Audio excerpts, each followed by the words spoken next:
This podcast is sponsored by nobody. Hey dudes, welcome to Splat from the Past, the only 80s themed horror and sci-fi show where things can get totally radical. Now today I am just so excited because I will be talking to a bucket list guest.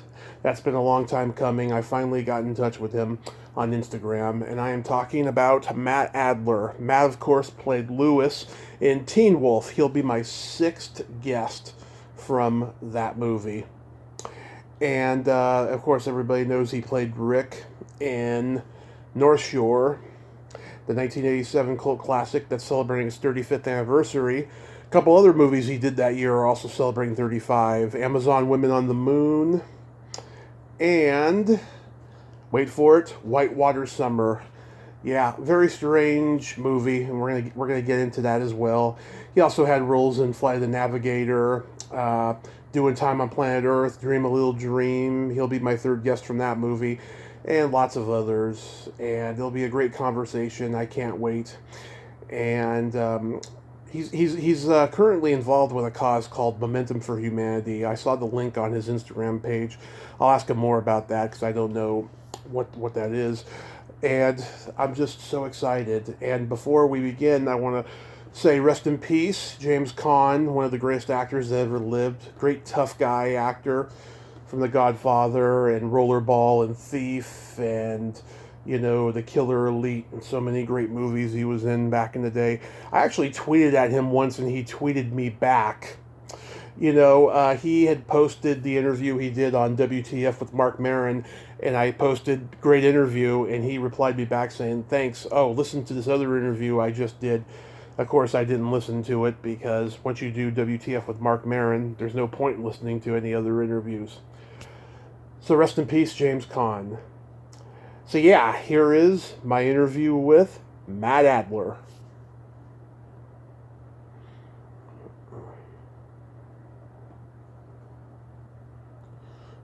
This is such a great honor. Thank you for taking the time today. Sure, man.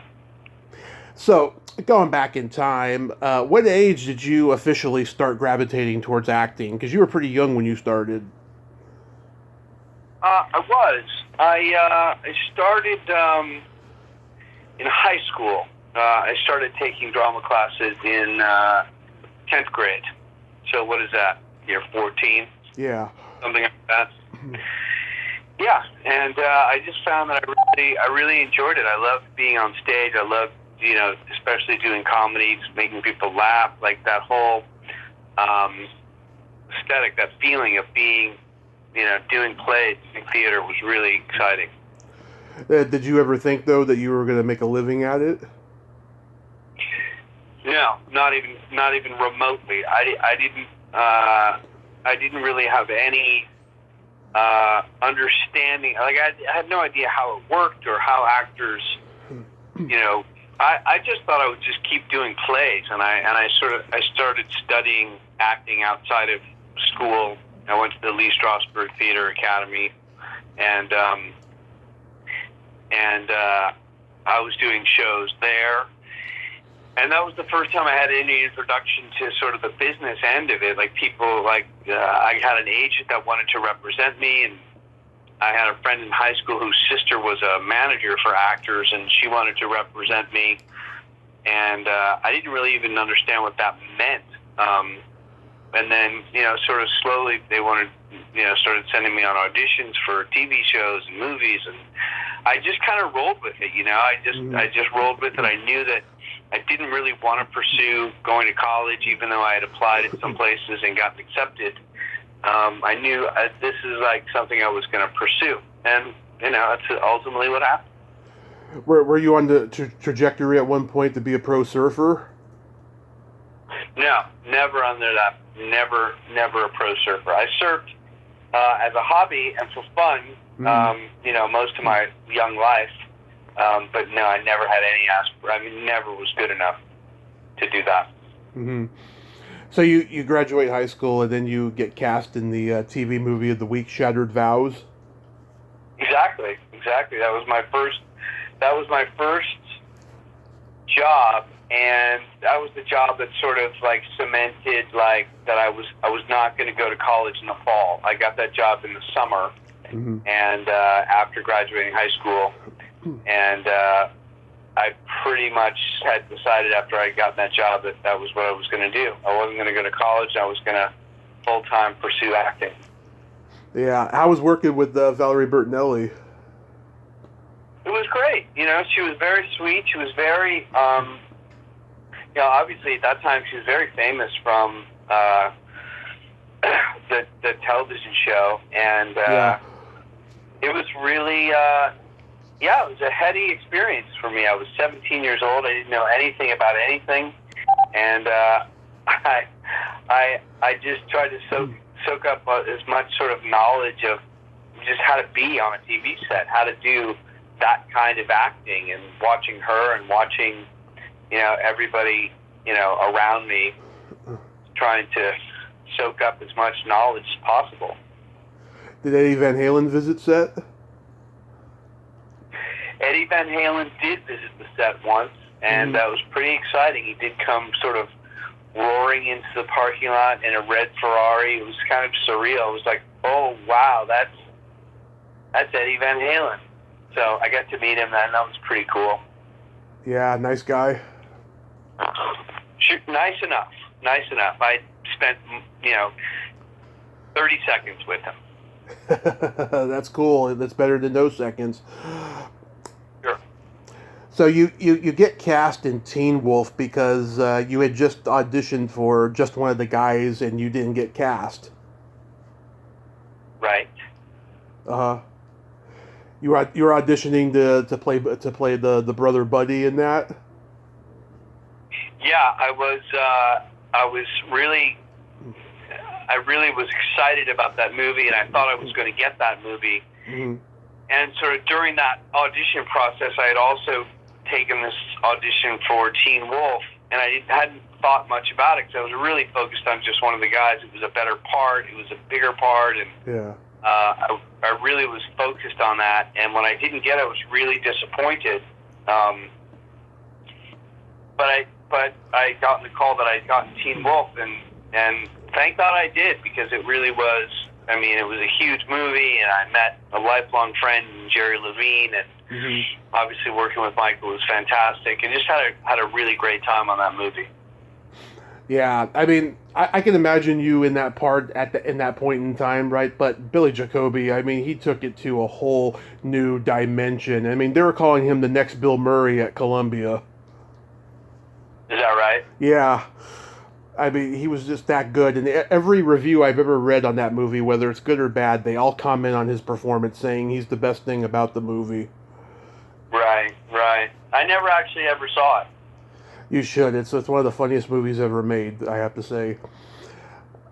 But with Teen Wolf, you know, I've talked to Mark Holton, Mark Arnold, Jim McCrell, Charlie Zucker, Liz Gorsey. I've tried getting Susan Your City on, but she won't respond. I was following Lori Griffin, and she was following me on Instagram for a while, but now she's not on anymore. But they all have their own stories, which are great. So how was your experience overall? It was great. It was my first movie. I really was, you know, I was just trying to figure out what to do, and I spent a lot of time with Jerry, and we had a really good time. Yeah. We laughed a lot. I spent a lot of time with Liz Gorsey, because we were, you know, up in the bleachers for days and days at a time watching basketball, and yeah, it was a really fun atmosphere. Rod Daniel was a really fun director to work with, and it was a lot to do, and I know it was a lot for Michael. He was doing Back to the Future at the same time. Parts of Back to the Future at the same time during the day, or at night, Teen Wolf during the day. And he was kind of out of his mind, crazed, busy. So sometimes our set would be a little tight because we had to get stuff done, and he had to leave and get out of there to go back to another set. It was pretty wild. But like I said, it was a really fun atmosphere. Yeah. Really great experience for me as an actor. Yeah, I think he just came out with a memoir where he said that, when he was in the car rides going from set to set during that time, he drank a little bit of booze that, like, boosted his energy and stuff, because I mean there's no way a guy, I mean maybe so because he was that young, but there's no way that he didn't have that much energy just instantaneously. He had to have some kind of a boost to go from set to set. Yeah, it wouldn't surprise me. Yeah, but you worked really good with Jerry Levine. I mean, he stole that movie. He was so good in it. He should have been a huge star. I mean, he was so fantastic in that. I mean, did you guys crack up a lot and improvise and stuff?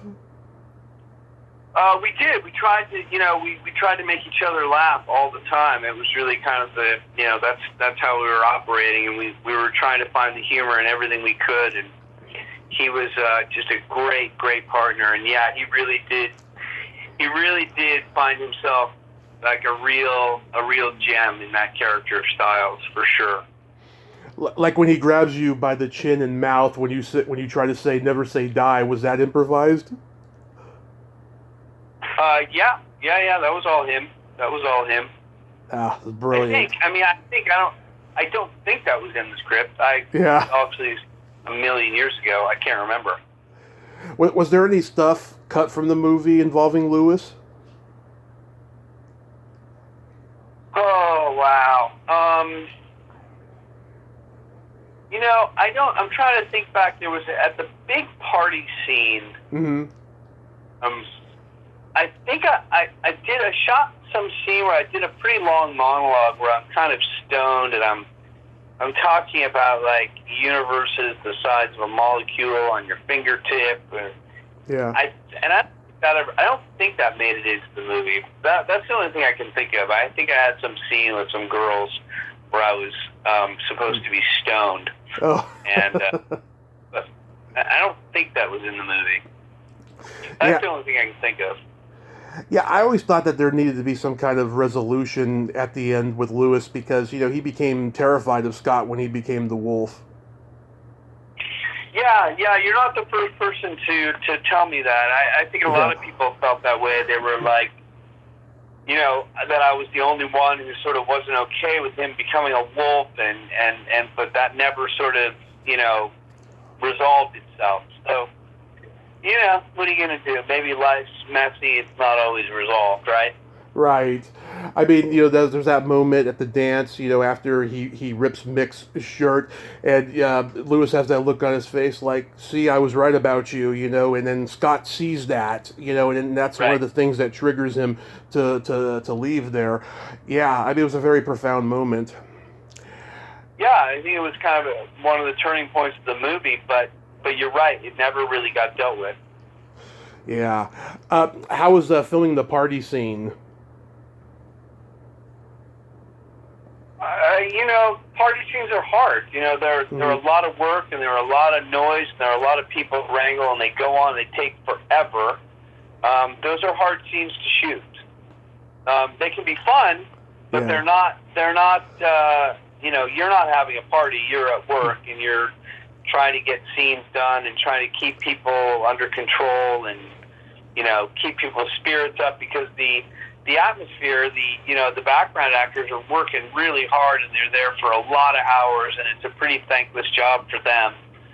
And they're getting yelled at a lot by the second ADs, and it's tricky. They take a long time, and usually it's night, so they go late into the night. They're hard scenes to shoot. Yeah, we recently lost James Hampton. Did you work with him or interact with him? I really loved Jimmy Hampton. He was a really sweet man, and I got to know him a little bit after the movie and spent some time at his house. And it's just that was a loss that was tough, because he was a really great guy, really sweet guy to work with, and just a great guy to talk to. Very generous about sharing stories, and really good man.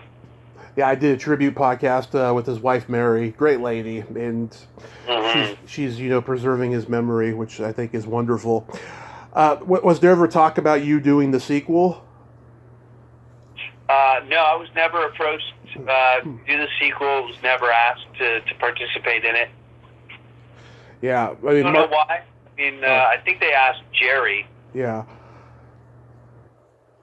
Yeah, Stuart Fracken ended up playing Styles. Stuart's great, but Jerry, he just owns that role. And Mark Holton's the only original cast member who returned, other than James Hampton. That's right. Yeah, I think Jerry said no, and I, like I said, I wasn't approached. I don't think there was a character of Lewis in that movie. And Stewart is great, but I think that's a tough trap. That's a tough thing to try to do. Play somebody else's part. Yeah, and also Paul Sand played Coach Finstock, and Jay Tarsis, he took that character and ran with it in the original. He was hilarious. Yeah. Yeah, they've all told me he was cracking everybody up all day, just ad-libbing stuff. Yeah, he was a really, really funny guy. Yeah, he had a web series for a while called like Wisdom from an Old Guy or something, where he's like in a secluded like wooden cabin, just going about his life and like offering advice to whoever's watching, and you see footage of him doing things. It was pretty funny. I never saw that. Yeah, it was only like a short time, a couple of years ago. But you worked with Rod Daniel again on a pilot called Carly Mills. How was that? Oh, it was really fun.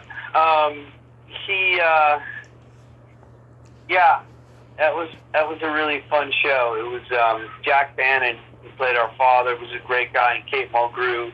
It was really her sort of vehicle, I think. It was fun. It was my first TV pilot, and Amanda Peterson was also, she played my sister, and yeah, fun. I wish it had gotten picked up, but I think ultimately, it wasn't that good. Amanda Peterson, though, what a talent. It's so sad that she passed, that her life ended so tragically like that. Yeah, for sure. Tell me about Whitewater Summer, because I saw this movie back in the 90s. It was kind of bizarre, to find out that it had been shelved because they wanted Sean Astin to be older when he's like telling the story at the beginning and end. And then I find out that it lasted like only a weekend in theaters. Like, that makes it even more bizarre. Like, what happened with this movie? Well, yeah, your story is not totally accurate. The reason why it's IMDb. Have him older yeah. is the movie was, we shot the movie in 1985. Yeah. And there were a couple of different things. They went into a new studio regime, and this, as often happens with studio regime changes, they throw out everything that came before. Mm-hmm. And because they don't want anything hanging over. But in this particular case, I guess they thought there was something worthwhile in the movie, so they decided to reshoot. There was a bridge scene that we shot in Northern California that they thought was not scary enough or exciting enough, so mm-hmm. they wanted to reshoot that sequence. And so we did, but we had to shoot it in New Zealand because it was winter time here. And so they reshot that sequence, and then another 6 or 7 months, or maybe it was less time than that, they wanted to reshoot the river rafting stuff. So we went to Canada to do this. So there was this interest in the movie that it was somehow compelling enough for them to keep shooting these reshoots. But then they did this weird thing with him coming in and doing this sort of voiceover narration that everybody was like, what is that? It was sort of, I don't know. I think they were trying to save a story that just had too many holes in it. Yeah, that was a lot. That's what happened, and yet it's had quite a life on cable. Yeah, was it a lot of fun doing the river rafting stuff? Well, I actually didn't do that. That was really Sean and Kevin. We weren't really. I mean, we did some canoeing in the lake. But the river stuff was just Kevin and Sean. But it really was spectacular to shoot the other stuff. We were really just in the middle of the most beautiful, Sierra Nevada mountains. It was incredible. It was beautiful. It was cold, really cold. It was supposed to be summer, but we didn't get to a lot of those scenes until, late October, November, and it was freezing. Yeah, I've heard similar stories. People shooting summer camp, stuff like in the wintertime. Yeah. Yeah, it is beautiful scenery, I do have to say. You're my... we were actually supposed to shoot closer to you up in Redding. Oh, yeah? Yeah, we were going to be up there. We did shoot quite a bit in Shasta, at Shasta City and around Mount Shasta. That's where we shot that first bridge sequence on the McCloud River. Yeah, I'm a San Francisco boy. My grandparents, they moved out here back in the 80s, and so I'd come and visit like once a year or something, That would have been cool, yeah, if you guys had been shoot out here, because there's a lot of beautiful scenery out here as well. Yeah. You're my second guest from Flight of the Navigator. I talked to Joey Kramer a few years ago. How was the experience on that? Yeah, I'm sorry, what was your question about it? I said, how was the experience on that movie? Well, it was good. It was. I'm trying to remember. It was a sort of a. I think at the time I did it was like the biggest budget movie I'd worked on, so it was kind of Disney. It was like it moved along. Like Randall really kind of moved that set along, and they were putting a lot of time and effort into the special effects, and the spaceship was really groundbreaking at the time that they made that movie. It was good. I had a really good time. I had a lot of days off. I had a lot of days off. I was there for a long time, and Sarah Parker and I spent a lot of time going to restaurants and hanging out and doing nothing. And I ate a lot of hot dogs with Howard Hessman. Yeah, that's cool. Was it shot near NASA in Texas? No, it was shot in Fort Lauderdale, Florida. That's right. I knew it was a southern place. I couldn't remember which one. I could have swore it was Texas, but it's Florida. Yeah.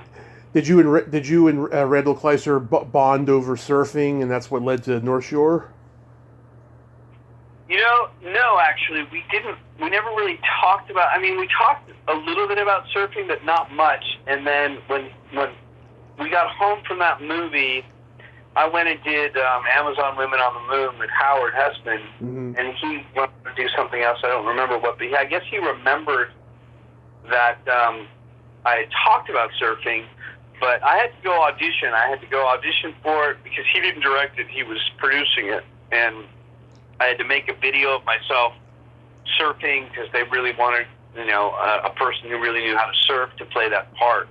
And in fact, they wanted a professional surfer to do it, but Universal wouldn't greenlight the lead role to a non-professional actor. Yeah.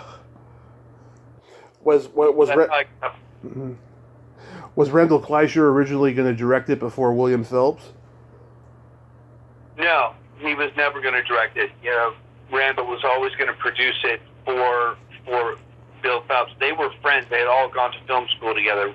Randall and William Phelps and Don Milius were all classmates together at film school. Right. And I guess Bill Phelps always wanted to make a movie about the North Shore, and so Randall produced it for him. Did you feel a certain amount of pressure playing the lead because you were so young and it was your first time playing the lead? Yeah, actually, I did. I was pretty nervous and pretty serious and pretty, felt like many times like I didn't know what I was doing, and I didn't know if I was doing a good job. I didn't know if we were making a good movie. I had really no idea, and I was just trying to, just try to stay true to the part and do the best I could. But yeah, I felt a lot of pressure. Yeah, did they market you as like the next teen sensation, that you were going to be this big star from it? I don't know. I mean, I think that they would have liked that, certainly, for the publicity for the movie. I think I did a lot. I did a lot of publicity around that movie, a lot of interviews before it came out, and I think I was in some teen magazines. Mm-hmm. I did some photo shoots. So yeah, I think they put some hopes on that movie, and it did dismally in the box office, and then it had this crazy sort of cult life afterwards. Really went on to be something incredible. Yeah, HBO is where I discovered it as a kid. It was on all the time, like every other day, and yeah. Yeah. So, how long had you been surfing up to that point, and did you have to do a lot of practice for months before getting filming? Well, I started surfing when I was 13, so I'd been surfing, a good, 8-9 years or so, 10 years.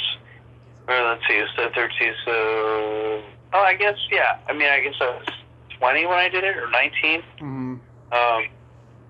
So I surfed, a lot, and I went over to Hawaii a couple weeks early, but no, I didn't do a whole, months long training. I didn't have the movie for months. What I did do was work out a lot. I did a lot of training because, mostly because I was going to have my shirt off for 2 hours in a movie. Yeah. Yeah. Yeah. You look like you had worked out a lot. Yeah. I was working out quite a bit. You and John became buddies on this movie? Yeah, John and I became really, really good friends on this movie. We really hit it off, and he was a good friend to me, and he had a better job than I did. Like, he only had to work a few days a week, so he would go and surf, and he really had kind of a great life in a place that he knew really well. And but after the movie, we had become very close, and we did a lot of traveling together. We're probably going to take a big trip next year, and we've stayed friends for 35 years. Yeah, he's so passionate about surfing that when I brought up North Shore and Point Break, he was like a kid in a candy store. He loved talking about them. Yeah. I mean, his whole life, surfing has been the backdrop of his entire life. I mean, the acting career, yes, and other and relationships in his life. Surfing has always been a consistent, like a friend. It's been just a consistent backdrop to his life, and as it has to me, but not to the extent as it has been for John.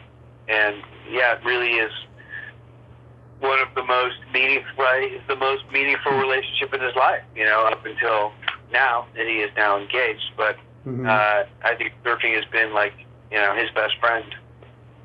That's awesome. How was working with Gregory Harrison? Great. Also, the part of the thing that made that movie so special is all of these lead characters, myself and John and Greg, all surfed. So we didn't have to learn any new language to talk to each other. We didn't have to pretend to be these people. This is who we were.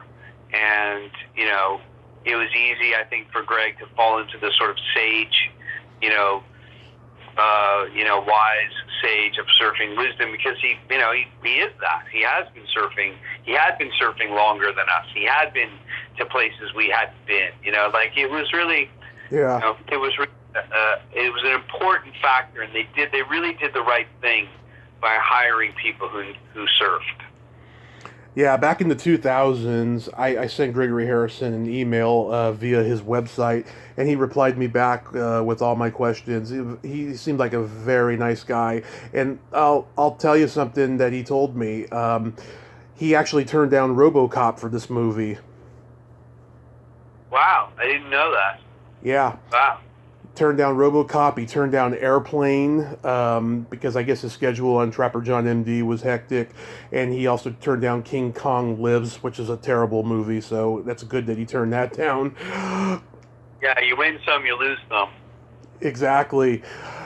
So all the guys that were professional legends of surfers like Jerry Lopez and Lard Hamilton, did they mentor you in any way? Um, I'd have to say that, you know,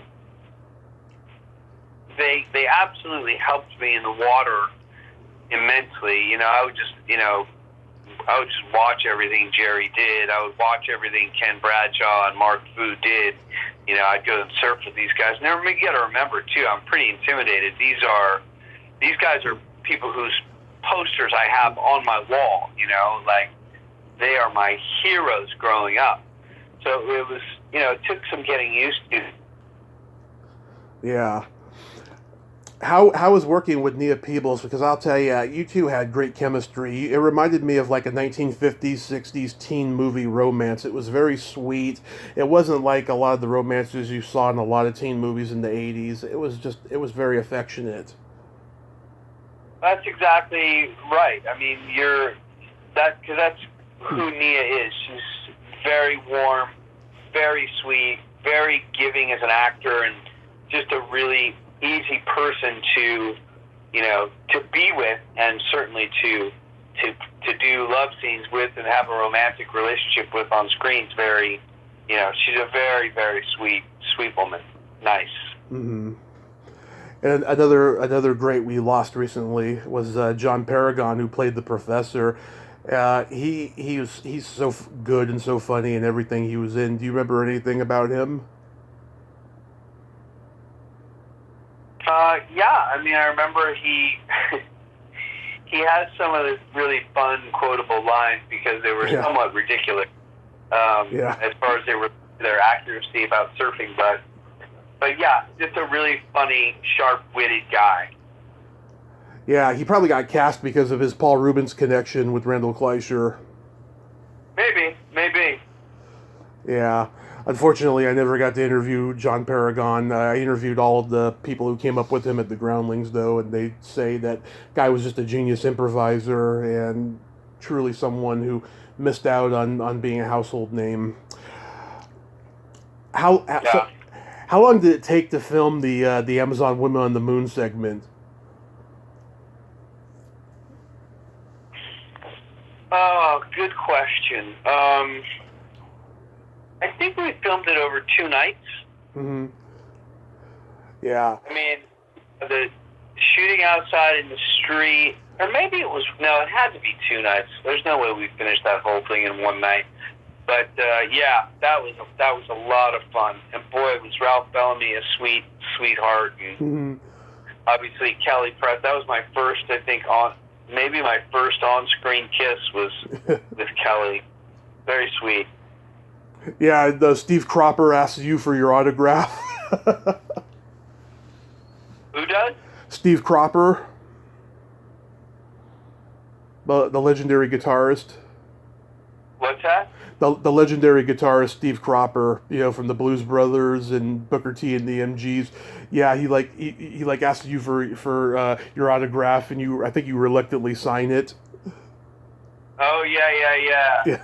Right. Yeah, that's a funny moment. And I think it's one of the rare times Ralph Bellamy had a mustache in anything. Is that true? Yeah, I can't think of anything else I ever saw him in where he had a mustache. Huh. I could be wrong, though. I mean, the guy did like 100 movies in like 60 years or something. I believe our movie was his 100th movie, I think. I remember that happening. Mm-hmm. Maybe that could be wrong, but I think I remember that. Anyway. Yeah, probably had a little celebration, brought out a cake or something. Yeah, something like that, exactly. I remember watching Doing Time on Planet Earth on HBO when I was a kid. I was thinking, God, this is a crazy movie. How was that experience? I'm sorry, will you say that? Will you ask me that question again? I didn't catch the beginning. Sorry. How was making Doing Time on Planet Earth? Oh, Doing Time on Planet Earth. Really, it was really fun. It was a really silly kind of, but smartly silly script that I really liked. Yeah, I think Darren Star was a really good writer, and that was, I don't know, maybe it was just not his first script, but his first movie, maybe that he got made. Yeah, I just thought it was really funny. And we went to Lancaster, Palmdale, and we were we took over this hotel, this motel. Maybe it was a Holiday Inn, I think. Mm-hmm. And we moved into this hotel. We shot the whole thing there, and just had an absolute blast. God, I haven't thought about that movie in a really long time, but it was fun, really fun. Like, it felt like guerrilla filmmaking. It felt like, low budget. Mm-hmm. I think it was like one of the last of the Cannon movies. Yeah. I think some people actually got stiffed and didn't get paid on it, unfortunately. Oh yeah. But it was fun. Charlie Mathau was very new to directing, and I don't know. It was I think the entire shoot was kind of a mess, but we got through it and we had a really good time. Adam West was hilarious. Yeah. Really fun to work with him. Did Walter Matthau visit set? No. I talked to Candace Azara a few years ago. How was she to work with? Oh, wow. Gosh, she was absolutely hilarious, as you can imagine. Yeah. Really fun. Really fun. She's a force of nature. Yeah, exactly. You're my third guest from Dream a Little Dream. I've talked to Lala. I've talked to Rhea. Thursday, you'll be my fourth guest because I'll be talking to William McNamara. McNamara. Oh, is that how you pronounce it? Oh, thank you. Thank you. I didn't want to screw it up on Thursday. Yeah. Anything stand out about that movie? Well, I have to say, for the record, never mind. Yeah, I mean, a couple things stand out. It was, when Corey Haim was a very, very talented guy. I mean, the world missed out on a lot of great performances that guy would have given. I wish he had gotten through that part of his life and not had to leave us. That's the biggest takeaway, is that we all missed out on a really good-hearted, albeit somewhat misguided human. Yeah. But a really sweet soul who was really fun to be around and really a pain in the ass and really annoying. I remember I had finished working for the day and I was leaving set, and he had stolen this Zippo lighter from me. Mm-hmm. I don't know why. I don't know. He just was messing around and he was taking it. Yeah. And he had to go back to set to work, and he was wearing a white suit. And he wouldn't give this thing back to me. And I said, Corey, I got to leave and go back to the hotel. Give me my lighter. And he wouldn't give me this lighter back. And we were going back and forth, and I've got my hand on his wrist, and he's holding and he's squeezing the lighter, and he's laughing, and I'm laughing. And I said, Corey, you're in a white suit, and I'm going to tackle you on this dirt, and I'm going to get you filthy, and you're going to get in a shit ton of trouble. Mm-hmm. Give me my lighter. And he wouldn't, and that's exactly what I did. I tackled him in the dirt and ruined his suit. I don't know what that did, because I ended up leaving, and he had to go back to set in his disgustingly dirty suit and explain himself. Yeah. But that was pretty funny. But that's the kind of shit that he would stir up all the time. I remember he threw a penny off of his balcony like 12 floors up into this jacuzzi that we were sitting in, and he would have killed somebody if it had hit somebody. So he was kind of brainless and young and stupid and hilarious and sweet and great, and I miss him. Yeah. The other thing is I mean, I met my Rhea, who would later then become my wife. Right. Later on. So that stands out. And we lost also Mark Rocco, who was a dear friend and who also couldn't get out of his own way, and also tragic. Yeah. But, it was a great movie. It was great fun. It was great fun to be in North Carolina on location, and making that film was great fun. Who was more annoying, though, Haim or Feldman? Feldman, hands down. Yeah. He was truly annoying. He was annoying without the humor. Yeah. And I think I may be the only person to beat up both Coreys in one movie. Yeah, that's true. Yeah, I never thought of that. Yeah. How was working with Lala? It was great. Lala was, you've spoken to her. She's like the sun. She's fantastic. Yeah, she's just so funny, so honest, so supportive, and gorgeous. I mean, she's the girl that every guy dreams of, and I just adore her a great deal. She's been very supportive of me. Oh, good. Yeah. That doesn't surprise me. Yeah, she's such a good person.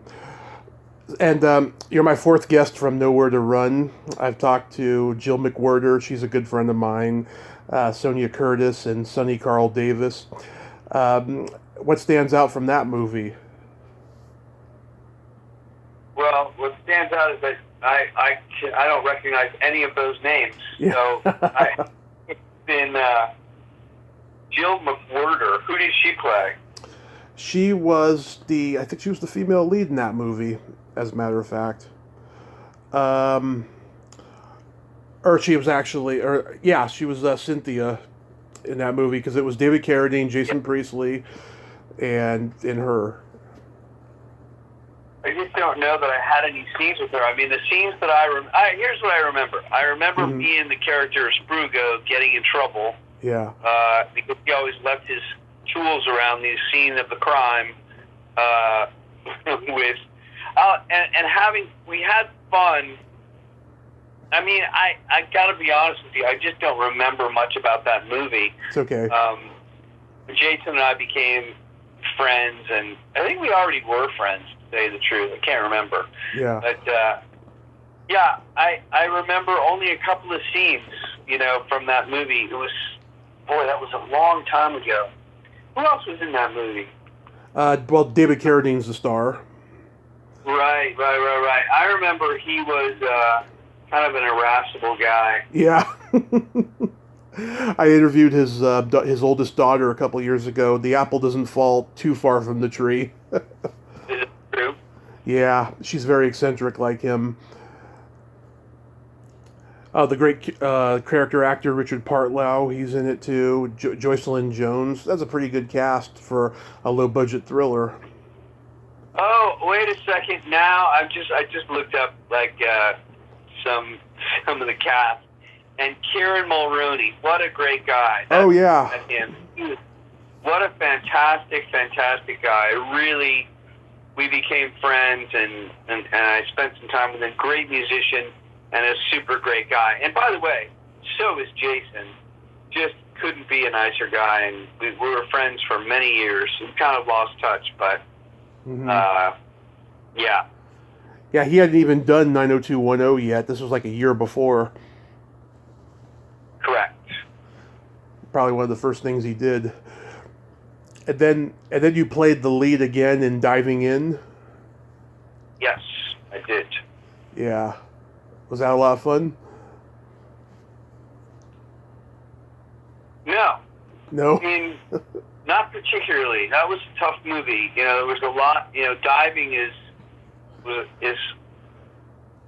yeah, I mean, that was a tough movie to shoot for some reason. And Strap Hamilton was the director, was great. Really liked working with him, and I had. And nothing was, the cast was all great. Christy was great, and Matt Latanzi, and Burt Young. What's that? Burt Young. Burt Young was a gem of a human. Really loved working with him. What a sweetheart. But it was just it was a tough movie. Like, diving is scary, and I had to do some scary things, and I had a great dive double named Jay Streifler. But it was just it was a hard movie. It felt like a difficult, it was a difficult part to play for me for some reasons. That's, unless you have more specific questions about it, that's sort of how I feel about it. I was curious, did you work with Abraham Ben Ruby? Yeah, I did. Yeah, that was great guy. He was an Indianapolis local hire guy, and I remember when he told me that he was going to come out, he wanted to come out to LA and be an actor. I was like, I didn't want to warn him off it, but I tried to I explained to him, I said, listen, there's not going to be a lot of parts for a guy like you, a 7 foot tall, massive human. Yeah. But when there is, you're going to get every one of them. And he gets to LA, he gets ER. So what do I know about anything? Yeah, he did Parker Lewis Can't Lose right after that, playing the bully on that show. Yeah, that's right. Yeah, and of course he's had a huge career since. Then you finally did a horror movie. It's kind of a horror movie. It's called Young Goodman Brown. Yeah, it was like a Palmer, a PBS movie about the Salem witch trials. Yeah. What kind of an experience was that?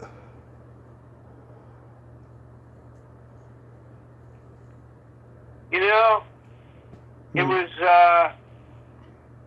was tricky. It's hard. I felt a little bit insecure in playing that time period. It wasn't necessarily natural to me. But interesting. Play a character in the 1600s. And Miles Chapin, he's a good guy. I've talked to him.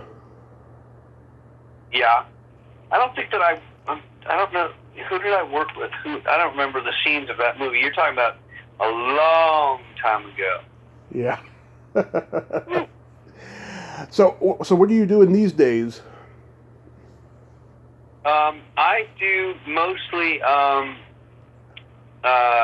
voiceover work. I do a lot of it. I do background and specialty voices for movies and television shows. Been doing that pretty solidly for the last 25 years. Did it get to a point where just getting good film roles became difficult? I wasn't getting hired as much, and I wasn't a new kid, or I was kind of just one of the actors in the mill, and I just wasn't getting hired. I was having trouble getting jobs, and missing a couple of really close calls on some big jobs that I didn't get. I changed my perspective, and I really was craving some sort of stability, and I was fortunate enough to be introduced to the world of ADR. Yeah. And I really, it was, once I kind of really relinquished a sort of ego about acting, I was able to, one of my skill sets is being, a really good improviser and a really quick thinker, and able to sort of facilely move from one subject matter to another one, and I do a fair amount of voices, enough that I was able to, I sort of had the right fit, the right skill set for that job, and thank God I did, because it's been quite a career, a second sort of acting career for me. Yeah, I've talked to so many actors who, went into ADR and voiceover work and stuff like that, and they said it's been, it's been a lot better than doing on-camera stuff, but it is a very competitive environment, just like on-camera acting is. Absolutely. I mean, I once like I said, I let go of the ego part. If you don't need to be on camera to sort of satisfy whatever the need is you have, or just desire to be an on-camera actor. I was able to sort of let that go because it wasn't benefiting me anymore. It wasn't getting me out of a job what I needed out of a job, which was I needed a secure income. I just got tired of living that sort of up and down actor's life. And yeah, it is competitive, but knock on wood, I've been very fortunate to sort of be in the top of that field for a long time. Nice. And I noticed on your Instagram you have this link called Momentum for Humanity. What is that? So that is Momentum Wheels for Humanity is an organization that both my wife and I serve on the board of, which is an organization we've been working with for a long time, which brings mobility equipment, mobility awareness to people all over the world who need, mobility equipment, wheelchairs, crutches, pieces, like all kinds of mobility equipment so that they can access their community. We've been doing that for a long time, and I'm very proud of my association with them. They do really, really good work. Oh, that's beautiful. You're doing God's work there when you're helping people who need wheelchairs. I love hearing that, Matt. That's beautiful. Cool, man. It's very rewarding. Mm-hmm. Do you have any upcoming projects you can mention? No, really. I mean, I just continue to plug away doing my voiceover stuff when they'll hire me. But no, nothing. The only thing I would plug you just brought up, which is if any of your listeners have a mind to go to momentumforhumanity.org and donate a couple of pennies, that always helps. We always need money. It's very, very big and expensive projects around the world that we fund, and any help we can get to do that, we appreciate. And thank you for bringing it up. Absolutely, I'll definitely donate when I get a chance to. Is there like an expiration date on that link? No, but let me just for absolute clarity, let me just make sure that I've said the link correctly. Let's see here.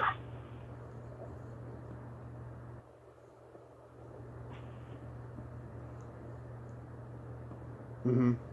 Mm. Yeah, Momentum Wheels for Humanity. So the link is momentum, 4, humanity.org. Awesome. They can go to your Instagram, or they can go to the website for it. Absolutely.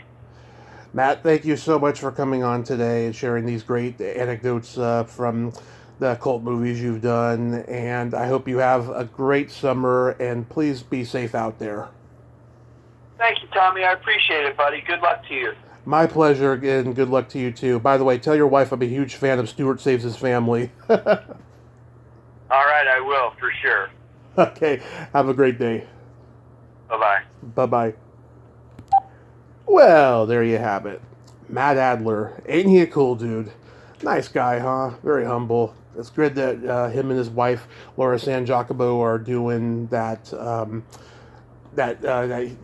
humanity momentum thing. It's just, it's wonderful. Giving back is always a good thing, and that's what we need in this age of lack of kindness. We need more kindness in this world. Well, until next time, this is Tommy Throwback Kovac saying, there's no shame in living in the past, because the present sucks. Later, dudes.